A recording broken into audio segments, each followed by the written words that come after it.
mungkin teman-teman jadi ada pertanyaan juga, bagaimana cara teman-teman bisa mendapatkan Bitcoin ini? Nah, awal-awalnya yang tadi sempat aku mention juga, bagaimana cara untuk mendapatkan Bitcoin ini hanya dengan melakukan proses pertambangan. Nah, ini kompleks dan kalau dilakukan saat ini itu beneran membutuhkan capital yang nggak sedikit, bisa dibilang capital intensif lah kegiatan pertambangan Bitcoin saat ini. Bahkan beberapa pertambangan di Cina itu, aku juga punya beberapa teman, mereka tuh ngikut ini, justru ngikut musim-musim yang ada di sana. Kalau lagi musim di mana nggak favorable mereka melakukan pertambangan, maksudnya biaya listriknya lagi mahal di satu daerah, mereka bakal pindah, bakal migrasi pertambangan Bitcoin-nya ke tempat yang listrik yang lebih murah. Karena biaya listrik per kWh itu sangat berharga dan juga ini bisa dilakukan dengan skala yang besar.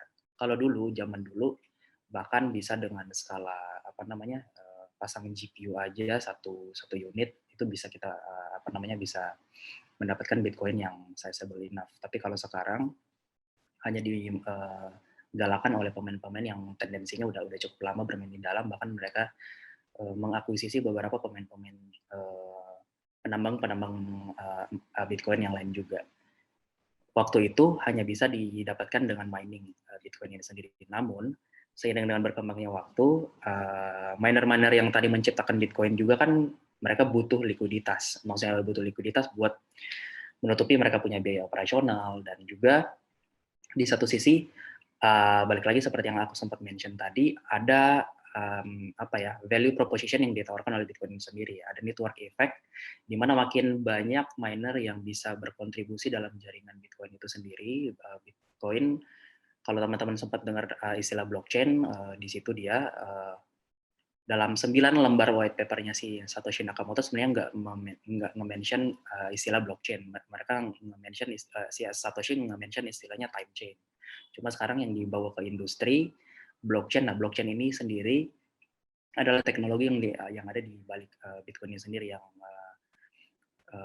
ada partisipasi network antar beberapa pihak, di mana beberapa pihak ini turut andil dalam melakukan verifikasi ke jaringan blockchain ini sendiri. Jadi mereka sebenarnya dikasih reward untuk melakukan verifikasi ini. Jadi dengan komputasi yang mereka sediakan, dari GPU yang mereka sediakan, alat-alat mining yang mereka sediakan, ketika mereka istilahnya dalam tanda kutip menang lotre, menang dalam satu blok itu, mereka bakal diganjar sejumlah Bitcoin yang dijanjikan itu. Nah, pada saat ini kita bisa memperjualbelikan Bitcoin itu sendiri di beberapa cryptocurrency exchanges. Kalau zaman dulu tuh masih terbatas banget. Kalau teman-teman sempat tahu, zaman dulu zaman tahun 2014 tuh yang rame namanya Mt. Gox. Itu salah satu cryptocurrency exchange terbesar pada saat itu. Bahkan Poloniex juga yang jadi ada urutan-urutannya nih. Jadi ketahuan nanti kalau siapa yang udah main udah dulu dari zaman dulu banget, Mt. Gox kenal. Itu sempat skandal juga karena beberapa aset Bitcoin itu nggak bisa di withdraw pada saat itu, dan juga tapi pada waktu itu memiliki volume perdagangan yang sudah lumayan besar. Jadi waktu itu memang di situ tempat miner-miner menjual mereka punya Bitcoin, dan ada orang-orang zaman dulu yang nggak melakukan aktivitas mining tapi lebih memilih untuk membeli Bitcoin itu sendiri lewat cryptocurrency exchange. Pada saat ini udah banyak sih beberapa di Indonesia juga, udah beberapa cryptocurrency exchange sudah lumayan besar volumenya. Nanti kita bahas di slide berikutnya. Sama yang terakhir dengan Celery. Kalau Celery ini sendiri lumayan baru karena beberapa startup di dunia juga udah mulai menggalakkan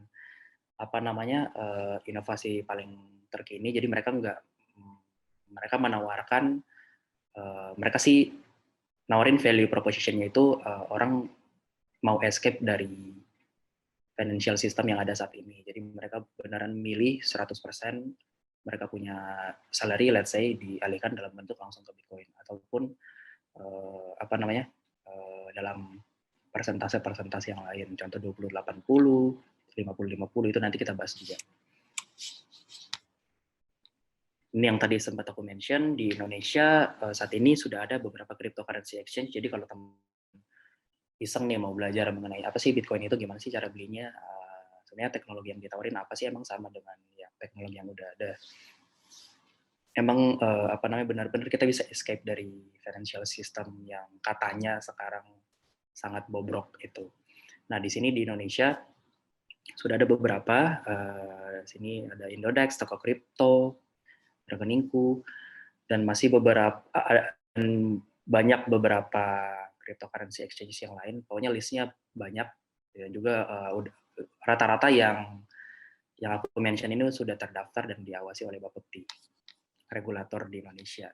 Kalau di luar ada Binance, Coinbase, Kraken, FTX, dan banyak sekali. Kenapa aku mention foreign juga? Karena nature dari cryptocurrency ini sendiri, digital asset ini sendiri adalah sifatnya universal atau global. Jadi tidak seperti saham, yang dimana kalau kita memiliki saham kita hanya bisa localize di pasar situ, contoh kita beli saham BBCA, kita hanya bisa memiliki BBCA di lokal aja, kita nggak bisa transfer saham BBCA ini ke akun luar negeri atau melewati border tertentu, itu nggak bisa. Itu nanti aku bahas lagi.